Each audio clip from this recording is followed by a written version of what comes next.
everyone, Lewis from School Busters, and today I'm going to be going through Tokyo with an old gem, the Aston Martin DP100 VGT. It'll get round this circuit in 25 minutes 45 at least. That's what I did. I had a couple of bumps and scrapes, so you might even be able to squeeze out a 25-30. But you don't have to stop with it, and you just keep going. You've got to use manual transmission with it, otherwise it won't work, and I'll explain that later in the video. But if you're doing these lap times of 2 minute 5, 2 minute 6, 2 minute 7, you're going to be looking at 1.9 million credits per hour. I haven't found another car quicker than this yet, but I will be doing some more digging, and if you have got suggestions, leave them below. So I'll show you the fastest lap first, and then we'll get into the tune. Very important to watch this because it'll just give you an idea of how to drive the car rather than just jumping straight into it and figuring it out that it's just not straightforward. So we're on board here. For some reason this car doesn't have a cockpit view, so I've opted for the first person view. Main reason is because I can see the speedo. Now you'll notice I'm changing the gears around 6,500 revs. It doesn't come onto the rev meter that's across all the views, so I just found it easier to do, and the reason for that is when you'll see when I'm tuning it, the power curve drops off massively after a certain point, and I believe it's 6,500 revs. Not 100% on that, but that feels around the right ballpark to be changing gears. So hitting 200 mile an hour on the straight, at the first bit you're going to be want to braking at the 200 meter mark, just bringing it down, letting it roll round the corner before accelerating out, because you get massive understeer from the differential. Same again with this corner. There you go, accelerating out. Again, changing gears at 6,500 revs. You're going to let it coast around these faster corners until the corner straightens out and come back on the accelerator. And again, letting go before you turn in, so you get maximum rotation, and then hitting the beans when it straightens out. Dropping down to fourth, around 100 mile an hour on these twists. You're just going to want to accelerate as soon as you're coming out the corner again. Fairly easy corner this one, like all the others. Just hold your line, and then when you're confident you're not going to hit the wall, just accelerate out. Same again. This is probably the trickiest corner. Not sure why. It just feels, if you get it wrong, it's the most punishing. And this is quite easy, so you're just hovering on the accelerator because the rotation's enough on the accelerator that you're still going to turn out of the corner.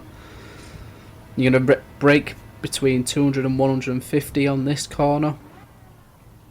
You're going to want to let it just roll around the corner, and then if you want to, you can hit the accelerator to get a load of oversteer on it, throw the back end out. But just to look after the tyres, it's easier just to let it roll around. Same again, changing gears at 6,500, and you'll do a 2:06 lap time like this one. And you could see on the lap times on the right hand side, started at a 2:09, came down to a 2:08, 2:06, 2:07, 2:06, 2:06. Don't get lower than this, but I reckon you could do quite easy. I'm not the best, and this car's a bit of a dog to handle in the mid-speed corners, so I reckon there's a bit of time you could eke out of it there. So let's get into the tune. So because this car doesn't let you tune anything, you're just going to go for sports hard tyres. Suspension is untunable, you can't buy any tunes for it. Differential is the same, and you can see from the settings that's why it's a dog. Transmission you can't mess with. Power restrictor, you can put one on. I've left it at 100, mainly because of that torque and power drop off. You just need it to stay high. The weight, there's something going on with the weight.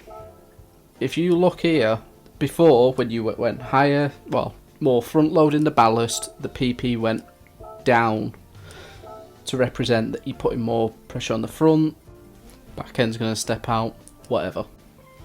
So as you move the weight towards the front, the PP goes up. No idea why. There's something wrong with the PP calculation still, and to be quite frank, I don't think they're ever going to fix it because they made it that complicated. But it means that you've got to find this sweet spot for the weight, and the sweet spot changes according to how much ballast you have on there. So this is the best ballast for the amount of horsepower I put on there, the output from the CPU, so it all works out in the end. And we skirt under the 600 pp with the maximum amount of power that we can possibly have. So you want the ECU on 80, I didn't mention that, and you can't change anything else apart from the brake balance, and that's up to you. So yeah, there you go. This is on World Touring Car Championship 600 on Tokyo Expressway, 825 grand to go, 1.9 million credits every hour.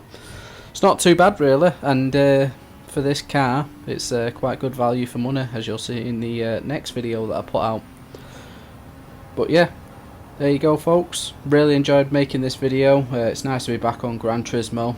Been playing, well, Hogwarts has been good, but Warzone, the other game I've been playing at the moment, is just dreadful, so it's nice to be back. Right, we'll see you all next time. Adios.